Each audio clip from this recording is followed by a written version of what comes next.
আমি doctor M Murshiduzzaman Bhuiyan.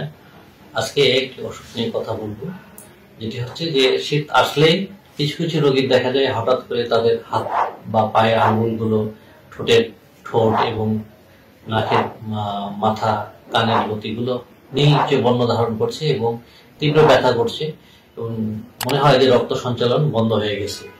এর সাথে সাথে রোগী হঠাৎ করে বোধ করতে থাকে যে তাদের শরীর দুর্বল হয়ে যাচ্ছে এবং প্রস্রাবের রং হলুদ হচ্ছে, অথবা কারো কারো তীব্র রক্ত ভাঙার জন্য লালচে বর্ণ ধারণ করতে পারে। এই সময় দেখা গেল তারা রক্ত পরীক্ষা করতে যাচ্ছে, টেকনোলজিস্টরা রক্ত নিয়ে রক্তটাকে প্রিপারেশন করা যেটা বলে তৈরি করতে পারছে না, তো রক্ত জমাট বেঁধে আছে।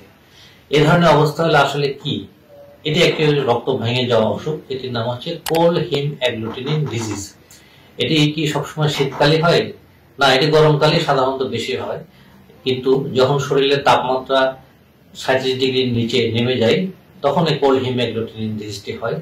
এছাড়া যেটা গরমকালে হয় সেটির নাম হচ্ছে ওয়ার্ম হিম অ্যাগ্লুটিনিন ডিজিজ। আসলে এই অসুখটির যে কারণে হয় সেই কারণটি আসলে আমরা 70% ক্ষেত্রে এই কারণগুলো আমরা জানি না। বাকি যে কারণগুলো আছে সেগুলোর জন্য কিছু কিছু অসুখের জন্য এটা হতে পারে।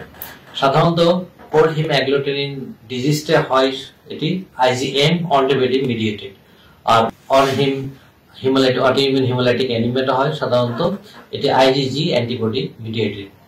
এটি 70% কারণের বাইরে যে অসুখগুলোর জন্য হতে পারে সেগুলো কিছু অসুখের নাম আছে, সেই নামগুলো আমি বলছি। Rheumatoid arthritis, systemic lupus erythematosus, Sjogren syndrome, এরপর হচ্ছে measles, HIV, rubella, hepatitis virus. আবার কোনো কোনো ক্ষেত্রে কিছু অ্যান্টিবায়োটিক বা ক্যান্সারের ওষুধের জন্যও এই রোগগুলো হতে পারে। তো এই রোগগুলো সাধারণত আক্রান্ত হয় সব শ্রেণীর মানুষই, তবে 40-50 মহিলারা বেশি আক্রান্ত হয়ে থাকে। এই অসুখের জন্য কি কোনো পরীক্ষা নিরীক্ষা আছে? হ্যাঁ, এই অসুখের জন্য রক্তের কিছু পরীক্ষা নিরীক্ষা চিকিৎসক দেন, সেই মাধ্যমে এই অসুখটি ভালো হতে পারে, রোগটি নির্ণয় করা যেতে পারে। এই অসুখের কি কোনো চিকিৎসা আছে? হ্যাঁ, এই অসুখের চিকিৎসা আছে, তবে একটু দীর্ঘমেয়াদী চিকিৎসা করতে হয় এবং চিকিৎসা করলে এই রোগীগুলো সাধারণত ভালো থাকে।